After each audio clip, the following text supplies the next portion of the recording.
এখন যদি নাকি আপনি বলেন যে ভারতের সাথে আমাদের যে সম্পর্ক, ভারত হলো আমার ভাই ভাই, ভারত কয়দিন আগে আমাদের তেল দিয়েছে, তেল নাকি কার কার, বলতে গেলে আবার মুখ খারাপ হয়ে যায়, বুঝছেন, আমি কন্ট্রোল করতে পারি না। ওদের কার কার নাকি কার কোন দিক দিয়ে নাকি তেল দিয়েছে। আরে ভারত এখন তেল না, ভারত এখন আরও অনেক কিছু দিতে পারে, কারণ ভারতের এখন চিপার মধ্যে আছে, যেই কারণে ভারত এখন আমাদেরকে কোনো না কোনোভাবে একটা করতে হবে। কিন্তু ভারতের আসল চেহারা কি সেটা বুঝবি, সেটা বুঝতে হলে চল একজন একটু বক্তব্য শুনি তোদের ভারতের আব্বার। ভারত আর হাত গুটিয়ে বসে থাকতে রাজি নয়। তারেক রহমানের দেশে ফেরা এবং প্রধানমন্ত্রী হওয়ার নেপথ্যে ভারতের একটি বড় পরিকল্পনা ছিল, আগেই বলেছি। কথা ছিল আওয়ামী লীগের বিরুদ্ধে কোনো প্রতিশোধমূলক রাজনীতি হবে না এবং উগ্র মৌলবাদী শক্তি বিশেষ করে জামাতের প্রভাব নিয়ন্ত্রণ করা হবে। কিন্তু প্রধানমন্ত্রী হওয়ার পর থেকেই তারেক রহমানের ভোল বদল শুরু হয়েছে। ভারতের দেয়া সেই প্রতিশ্রুতির কোনো প্রতিফলন এখন আর তার কাজে দেখা যাচ্ছে না। তিনি জামাতকে মন্ত্রিসভায় জায়গা দেওয়ার কথা ভাবছেন এবং আওয়ামী লীগের ওপর রাজনৈতিক নিষেধাজ্ঞা ও আইসিটি ট্রাইব্যুনালের খড়গ বহাল রেখেছেন, বরং চিঠি দিচ্ছেন আইসিটির রায়ের প্রেক্ষিতে শেখ হাসিনা এবং আসাদুজ্জামান খান কামালকে যাতে তাড়াতাড়ি বাংলাদেশে প্রত্যর্পণ করা হয়। দিল্লির কূটনীতিকদের মতে এটি ভারতের সাথে করা বড় ধরনের কথা খেলাপি বা বিশ্বাসঘাতকতা। আওয়ামী লীগের ওপর থেকে নিষেধাজ্ঞার খাড়া তোলার কথা আর উঠছেই না। শেখ হাসিনাকে ফাঁসিতে ঝোলাবার জন্য উল্টে ভারতের কাছে ইউনুস জমানাচ্ছে কড়া চিঠি দিয়ে প্রত্যর্পণ দাবি করছে তারেক রহমান সরকার। এসব কিসের লক্ষণ? এই সব কিছুই কি সেই পুরনো বিশ্বাসঘাতকতার নতুন সংস্করণ নয়? এটা ঠিক, তারেক রহমান সরকারের বয়স সবে 1 মাস। এর মধ্যে চরম সিদ্ধান্ত নেয়নি ভারত, তবে ঘরপোড়া গরু সিঁদুরে মেঘ দেখে ভয় পায়। তারেক সরকারের কাজকর্মে সেই সিঁদুরে মেঘের লক্ষণ কিন্তু স্পষ্ট ফুটে উঠছে। আওয়ামী লীগ নেতাদের জেল মুক্তির কোনো খবর নেই। যারা মুক্ত হচ্ছেন বিচার বিভাগের নির্দেশে নতুন মামলা দিয়ে তাদের আবার ঢুকিয়ে দেওয়া হচ্ছে জেলে। এই যদি বিএনপির গণতন্ত্র রক্ষার আসল ছবি হয় তাহলে সন্দেহ জাগেই। আর ঠিক এই কারণেই হয়তো এবার ভারত আর কোনো বিশেষ দূতের অপেক্ষা না করে অজিত ডোভালের মাধ্যমে সরাসরি 1 মাসের ডেডলাইন দিয়ে দিয়েছে। ভারত তার সাথে কথাবার্তা বলে শুধু কয়েকটি শর্তে, কয়েকটি বিষয়ে কেবল একমত হয়েছিল, কথা নিয়েছিল তারেক রহমানের কাছ থেকে। তাদের মধ্যে 1, ভারতের উত্তর পূর্বাঞ্চলের বিচ্ছিন্নতাবাদীদের যেন বাংলাদেশের মাটি ব্যবহার করতে দেয়া না হয়। 2, দেশে ইনক্লুসিভ রাজনীতি যেন ফিরিয়ে আনা হয়, অর্থাৎ আওয়ামী লীগকে সরকারি নিষেধাজ্ঞা থেকে মুক্ত করা যেন হয় এবং একই সঙ্গে ক্রাইম ট্রাইব্যুনালের অন্যায্য অবৈধ বিচারকে আইন বিরুদ্ধ বলে ঘোষণা করে সেই বিচারকে বাতিল করা এবং 3, সরকারে কোনোভাবেই চরমপন্থী বা মৌলবাদী শক্তির যেমন জামায়াতের সরাসরি অংশগ্রহণ থাকবে না। ভারতের এই 3 শর্তে সহমত হলে তারেক দেশে ফেরেন এবং ভারত সব রকমের সহযোগিতা দিয়ে তারেকের জয়ের পথ প্রশস্ত করে।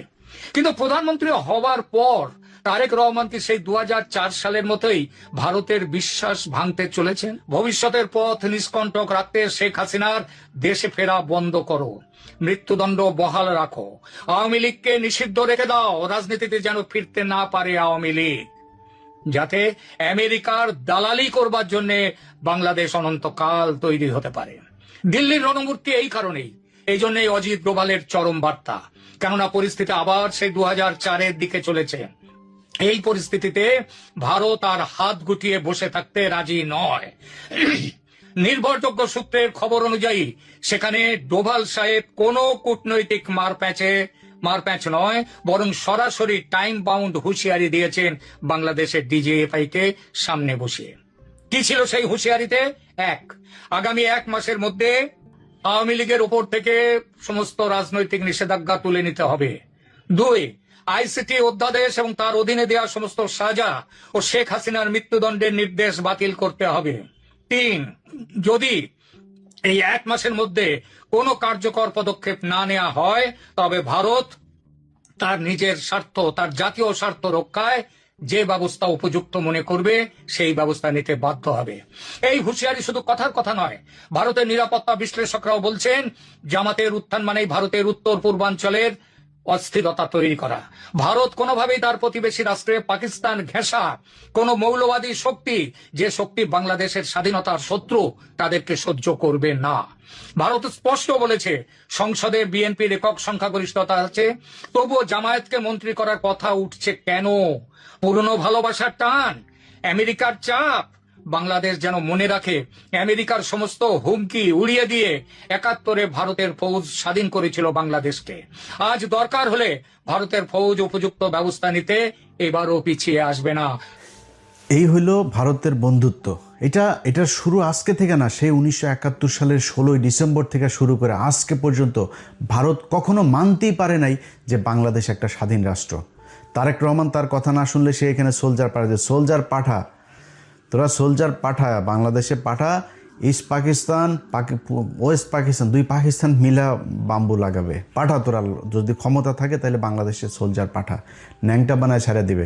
বাংলাদেশের প্রতিটা মানুষকে শুধু একটা কথা বলি ভাই, কথা খুব খারাপ লাগতে পারে, চেতনায় আবার পাশে আগুন লাগতে পারে অনেকের, এই বাংলাদেশ যেদিন আক্রান্ত হবে সেদিন সবার আগে পাকিস্তানি ভাইয়েরা এসে আপনার পাশে দাঁড়াবে, এটা গ্যারান্টি দিলাম। আমি জীবিত থাকি অথবা মৃত থাকি, একটা কথা বললাম, Pakistan will be the first country আপনারে সাপোর্ট করার জন্য। অতএব পাকিস্তানের সাথে ভাই আমাদের কৌশলগত ভালো সম্পর্ক থাকতে হবে, তাদের সাথে আমাদের অস্ত্রের চুক্তি থাকতে হবে, মিলিটারি চুক্তি থাকতে হবে, বাণিজ্যিক চুক্তি থাকতে হবে, পাকিস্তানের সাথে সব ধরনের চুক্তি থাকতে হবে। যদি না হয় তাহলে এরা সারা জীবন আমাকে এইভাবে এই ধরনেরই করে যাবে। তারেক রহমান যেই কথাগুলো আমরা এর আগে আনন্দবাজারেও শুনেছি, এই ব্যক্তিও যেই কথাগুলো বলল, আপনি চুক্তি করে এসেছেন, যদি কৌশল হয়ে থাকে, 111-এ খালেদা জিয়াকে অফার দেওয়া হয়েছে, খালেদা জিয়া বলেছে না আমি 111-এর এদের কোনো কিছু বৈধতা দিব না, পরে শেখ হাসিনাকে বৈধতা, এই প্রণব মুখার্জি তার বইতে লিখেছেন। তো আমরা ধরে নিলাম আপনি কৌশল করেই তারপরে তাদের সাথে মিলেমিশে এসেছেন, এবং আমরা এখনো পর্যন্ত, আমি আমার কথা বলি, আমি কিন্তু এখন পর্যন্ত আপনার প্রতি আমার যথেষ্ট সম্মান আছে তারেক রহমান। আপনার কিছু বিষয় আমি জানি, যে বিষয়গুলোর কারণে আমার বিশ্বাস যে আপনি কোনোদিন শেখ হাসিনা হবেন না, জিয়া পরিবার কখনো শেখ পরিবার হবে না, এই বিশ্বাসটা আমার আছে। এবং আপনি ঠিক সময় মতো, বিশেষ করে গত 2 দিনে জেনারেল মাসুদ এবং জেনারেল ওর আরেকজন কি মামুন খালেদ, দুইজনকে ধরার পরে আমার ভেতরে সেই বিশ্বাসটা আরও বেশি জন্মেছে যে আপনি এক এক করে সব কটাকে ধরবেন। এবং আপনারা একটা জিনিস বলে রাখি, তারেক রহমান, পৃথিবীতে কেউ সারা জীবন বাঁচে না, আপনাকে যেতে হবে, আমাকেও যেতে হবে। যদি সারা জীবন মানুষের মনে থাকতে চান আপনার বাবার মতো, তাহলে শুধু একটা কথা বলবো যে কিচ্ছু করার দরকার নেই ভাই। আপনি দুর্নীতি করেন, টাকা পয়সা নিয়ে লন্ডনে পাঠান, আপনি আবারও আপনি এই আওয়ামী লীগের মতো করেই প্রচুর টাকা পয়সা নেন, কোনো সমস্যা নেই ভাই। খালি ইন্ডিয়ার বিরুদ্ধে আমাদের একটা জায়গায় দাঁড় করায় দিয়ে যাবেন, যেটা আমরা ইউনুসের কাছে চেয়েছিলাম, ইউনুস করে নাই। আপনার কাছে আমাদের প্রত্যাশা থাকবে এই কাজটা খালি করে দেন। আপনার যে কোনো বিপদে, এই দেশের যে কোনো বিপদে বাংলাদেশের 18 কোটি মানুষ এক হয়ে আপনার পাশে দাঁড়াবে। ভারতে আসতে দেন, দেখি ওরা আমাদেরকে কি করে নিয়ে যায়। খালি আমাদের কিচ্ছু লাগবে না ভাই, আমাদের খালি এই আপনার এই আকাশ নিরাপত্তা ব্যবস্থাটা আমাদের করেন, যাতে আমরা আমাদের ইন্টারসেপশনের এই কাজগুলো যাতে আমরা খুব ভালোভাবে করতে পারি। ওদের আকাশ দিয়ে যদি ওরা আমাদের কিছু করতে না পারে, ওরা মাটিতে নামে আমাদের কিছু করতে পারবে না। সারা জীবন যুদ্ধ করলেও ইন্ডিয়ানরা আমাদের সাথে যুদ্ধ করে পারবে না, এই সাহস ওদের নাই।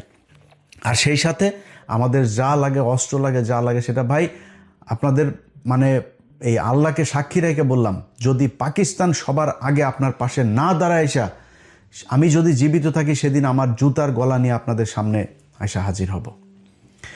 অতএব এরা যেই হুমকি ধমকি যা দিচ্ছে, আপনি এটাতে বিচলিত না হয়ে আপনার ওদের সাথে আপনাকে চোখে চোখ রেখে একটা পর্যায়ে গিয়ে কথা বলতে হবে। আপনার যতটুকু কৌশল অবলম্বন করা দরকার আপনি করেন, কোনো সমস্যা নাই।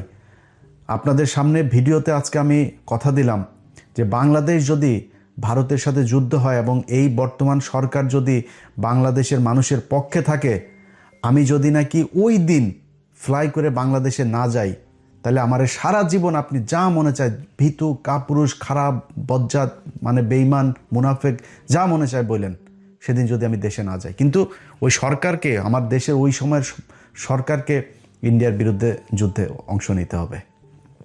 অতএব আপনার এই ভারত যে হুমকি আপনাকে দিয়েছে, এইটাতে আপনি তোয়াক্কা না করে আপনি বাংলাদেশের মানুষের যে চাওয়া পাওয়া, বাংলাদেশের মানুষ, প্রতিটা মানুষ এক একজন সোলজার, যদি প্রয়োজন হয় আমাদেরকে প্রশিক্ষণ দেন, যা প্রয়োজন, যত টাকার, আমরা না খেয়ে বাংলাদেশের মানুষ ঘরের থালা বাটি বিক্রি করে আপনাকে টাকা দিবে, কত টাকা, কত ডলার লাগবে, কি অস্ত্র কিনতে হবে, আপনি সেগুলো কিনে এই দেশের মানুষের নিরাপত্তার ব্যবস্থা করেন। বিশেষ করে এই আপনার ইন্টারসেপ্টরের যে এইটাকে আপনাদের করতে হবে, কারণ তাদের যেহেতু যুদ্ধ বিমান, তাদের মিসাইল আছে, তাদের ড্রোন আছে। সো এই জিনিসগুলোর জন্য কি করা দরকার সেটা যার সাথে চুক্তি করতে হয়, পাকিস্তানের সাথে করতে হোক, চীনের সাথে করতে হোক, তুরস্কের সাথে করতে হোক, আমেরিকার সাথে করতে হোক, রাশিয়ার সাথে করতে হোক, যার সাথে মনে চায় করেন, করে আমাদের এই নিরাপত্তার ব্যবস্থা করেন। মাটিতে নেমে যখন ওরা যুদ্ধে নামতে আসবে, ওইটার সাথে বাংলাদেশের মানুষ ফাইট করবে, সেটার জন্য আমাদের প্রশিক্ষণ দেন, যা প্রয়োজন সেটা করেন। এই দেশের মানুষ জীবন দেওয়ার জন্য প্রস্তুত।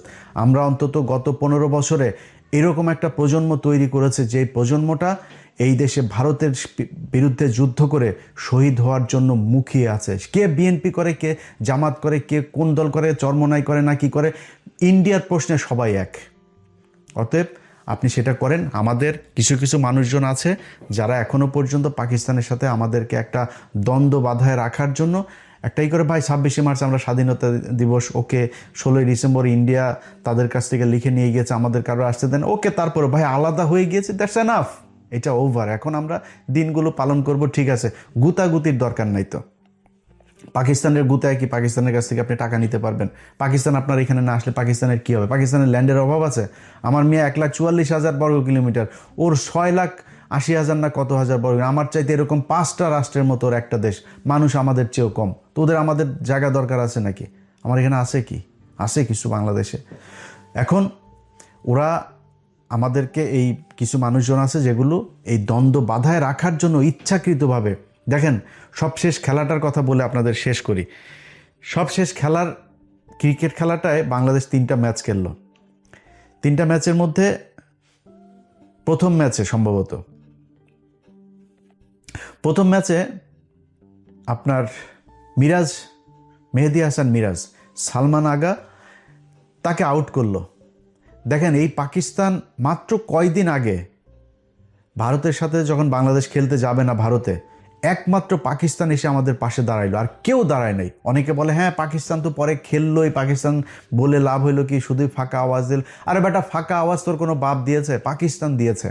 ওইটা দেওয়াতে লাভ হয়েছে না লোকসান হয়েছে সেটা বিসিবির যায় জিজ্ঞেস কর, তারপরে জানতে পারবি। পাকিস্তান তো দাঁড়াইছে ভাই, আমার পক্ষে কথা তো বলছে তারা। এর পরপর তারা সিরিজ খেলতে আসলো আমাদের এখানে। তো তারা তো বন্ধুর মন নিয়ে আসছে ভাই। বাংলাদেশের একটা মানুষ যদি ওইখানে পাকিস্তানে যায় না, দেখেন পাকিস্তানের মানুষ ওরে মনে হয় হারানো ভাই খুঁজে পাইছে। খাবারের বিল নেয় না, গাড়ির ভাড়া নেয় না, জোর করে বাড়িতে ঢুকায় নিয়ে যায়, নাস্তা খাওয়ায়, থাকতে জায়গা দেয়, এরকম অবস্থা। সেই দেশের একটা মানুষ, সে ব্যাটসম্যান যখন সালমান আগাও ব্যাটটা নিয়ে ও দৌড় দিয়েছিল বল আনার জন্য, বাট পরে রান নেয় নাই। সে ক্রিজের ঠিক পাশে, এরকম না যে সে ক্রিজের মাঝখান থেকে বলটা ধরেছে, ক্রিজের পাশে ব্যাটটা ফেললেই সে ক্রিজের ভেতরে, সে ব্যাট না ফেলা সে ওই বলটারে আটকাইছে, বলটা উঠায় সে মিরাজের হাতে দিতে গিয়েছে। ও মা, সে বলটা করলো কি, স্টাম্পে মাইরা মিরাজ এসে তাড়াতাড়ি করে চোরের মতো, একটা চোরের বাচ্চা, ফকিন্নির বাচ্চা এসে বলটা ভেঙে দিল। এরপরে আবার লাস্টের ম্যাচে আপনার করলো, এই যে ওর নাম কি, নাহিদ রানা, ওর মুখের অঙ্গভঙ্গি দেখে আমার মনে হয়েছে যে একটা গালি দিয়েছে, একটা বাজে গালি দিয়েছে। আমি ওর মুখের যে মুভমেন্টটা দেখেছি ওটাতে আমার মনে হচ্ছে একটা বাজে গালিটা দিলাম না এখানে। তো এই গালিটা সে দিয়েছে বিশাল, আরে বাবা, বিরাট আকারের উত্তেজনা, মনে হয় ভারত পাকিস্তান খেলা হচ্ছে। আরে বেটা, তোর তো বোঝা উচিত, এই যে এখন গেছিস পিএসএল খেলতে, তোর বাপরাই তো নিল, তোর বাপের দেশেই তো গেলি। পিএসএল এ তোর বাপেরা তোদের দেশ থেকে, বাংলাদেশ থেকে 6টা প্লেয়ার নিয়েছে। আর আইপিএলে নিয়ে যাইতো সাকিব আল হাসান, পৃথিবীর শ্রেষ্ঠ একজন অলরাউন্ডার, সবচাইতে ধারাবাহিক একজন প্লেয়ার, ফর্মে থাকা প্লেয়ার, তারে নিয়ে সাইড লাইনের বাইরে দাঁড় করে রাখতো, পানি নেওয়াইতো তারে দিয়া। অপমান খালি নিত কেন? বাংলাদেশের দর্শকগুলোরে নেওয়ার স্পন্সর আছে না, ওদের তো প্রোডাক্ট বিক্রি করতে হবে, বাংলাদেশের মানুষ দর্শক তো থাকবে না একজন না থাকলে, নিয়ে বসায় রাখতো। এটা করতো ইন্ডিয়া। আরে ভাই, ইন্ডিয়া আজকে সেই শুরু থেকে এখন পর্যন্ত সারা জীবন এই যে টেস্ট স্ট্যাটাস, সবার পরে তারা আমাদেরকে দিয়েছে, এই যে টেস্ট স্ট্যাটাস খেলা মানে না বাংলাদেশের থাকা উচিত না। এই যে এই বীরেন্দ্র সেবাগ, এই শালা বলছিল যে বাংলাদেশের টেস্ট স্ট্যাটাস থাকার উচিত না।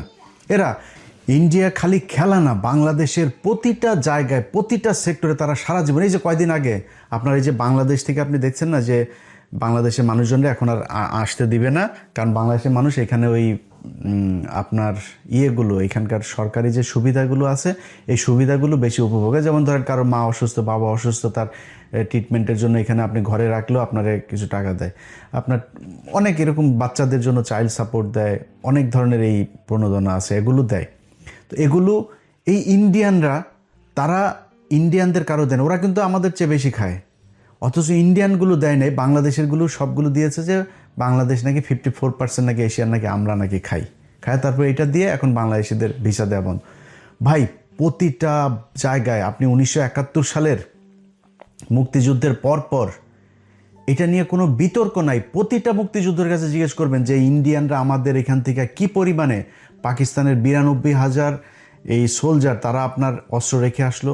আমাদের এই যে মিল কল কারখানা মানে পাকিস্তান যা করে দিয়ে এসেছিল, এগুলির থেকে দামি দামি যন্ত্রপাতি সব ইতিহাসের সব জায়গায় এগুলোর আপনার উল্লেখ করা আছে।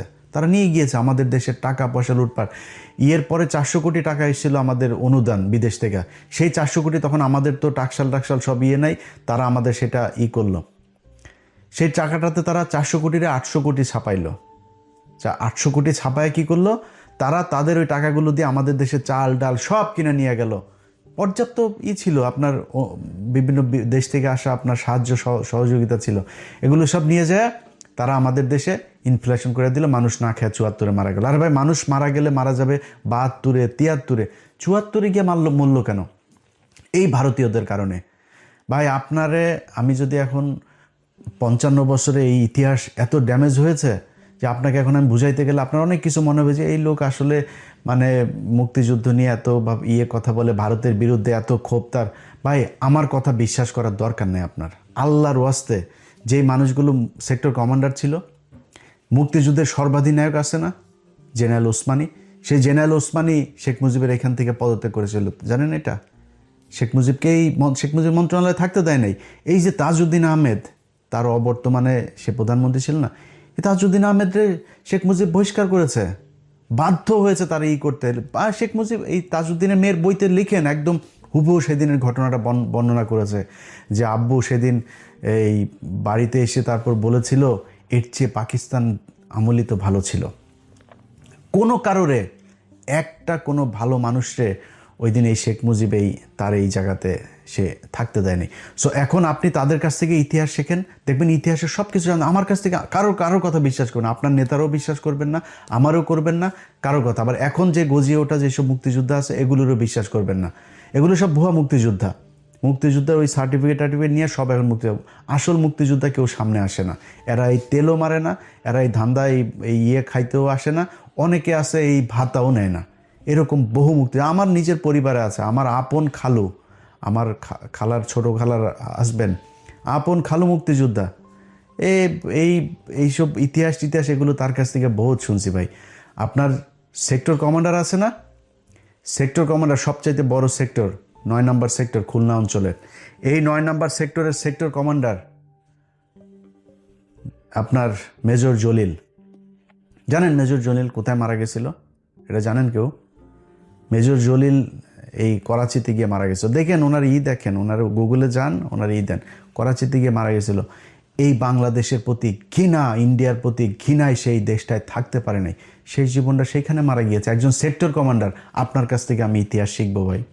আপনি আমার সাথে ইতিহাস নিয়ে করবেন, ডিবেট করবেন, কথা বলবেন, যে বলতে চায়, যত বড় মুক্তিযোদ্ধা আছে যে আছে, আমি আমার মুখ থেকে একটা কথা বলবো না, বই থেকে কোট আনকোট কথা বলবো। তার চাইতে বড় মুক্তিযোদ্ধার বই থেকে আমি তার রেফারেন্স দিব যে এই মুক্তিযুদ্ধে এটা বলে গেছে, আপনি এটা কোথায় পেলেন?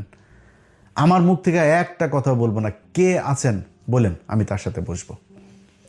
অতএব এই মুক্তিযুদ্ধ নিয়ে ভাই আমাদের দেশের যে 2 লাখ মা বোনকে পাকিস্তানিরা লাগাইছে, বাল ফলাইছে, 30 লক্ষ মানুষকে পাকিস্তানিরা মেরে থয়ে গিয়েছে।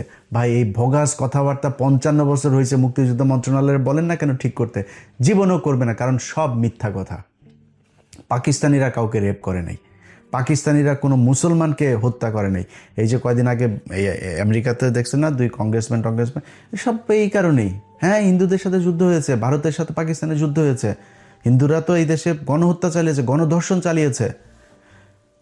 তো এখন কি বলবেন? এগুলোরও নিয়ে এই যে 3 লাখ, 30 লাখ, 2 লাখ, এগুলোর করেন না কেন? আমরা তো চাই কারা কারা ধর্ষিত হয়েছে, কাদের কাদের ইয়েতে পাকিস্তানের পয়দা হয়েছে, আমরা এটা দেখতে চাই। দেখান, বলেন। আপনাদের তালিকা নাই কেন? আপনারা এখনও করেন না কেন? যে মারা গিয়েছে তার তো আর মান সম্মান নাই, খোঁজেন, খুঁজে বার করেন দেখি। মুক্তিযোদ্ধা তো এখনও জীবিত আছে, খোঁজ নেন। নাম বলার দরকার নাই, কোনো নারীর নামও বলার দরকার নেই, এমনিতে আপনি সংখ্যাটা আমাদের জানান দেখি কোথায় কে করছে। এইসব ভগাস কথাবার্তা ভাই। আমার পাকিস্তানের সাথে আমি একও হব না, আবার পাকিস্তানের সাথে আমাদের মানে কোনো কিছু দিয়েও সম্পর্ক করার দরকার নেই। পাকিস্তানে আমার ভাই, আমি পাকিস্তানের ভাই। পাকিস্তান আর আমি, এই ভারত যতবার হুমকি দিবে ততবার পাকিস্তানের সাথে মিলে আমাদেরকে ভারতকে প্রতিহত করতে হবে সব দিক থেকে। ওর 7 সিস্টার থেকে শুরু করে খালিস্তান, ওইদিকে পাঞ্জাব, ওইদিকে কাশ্মীর, সবখানে পাকিস্তান বাংলাদেশ মিলে একসাথে ওদেরকে ধরতে হবে। এইটা যেদিন ঠিক করতে পারবেন, এই বাংলাদেশে কোনো সমস্যা থাকবে না। এই দেশের একটা উৎপাদন করতে, আর মোটরসাইকেল উৎপাদন করতে যাবেন, ভারতের সমস্যা। একটা আপনার ওই আলু আরেক দেশ থেকে আনতে যাবেন, তাদের সমস্যা। আপনি আপনার ওই করিডোর ইউজ করতে চাবেন, ভুটানে, নেপালে একটা জিনিস পাঠাইতে, সে দিবে না। আপনার কিন্তু সব কিছু সে ব্যবহার করবে। সো এই বন্ধুত্ব তো আমার দরকার নাই ভাই। বন্ধুত্ব আমার সেই হবে যে আমার বিপদে পাশে থাকবে।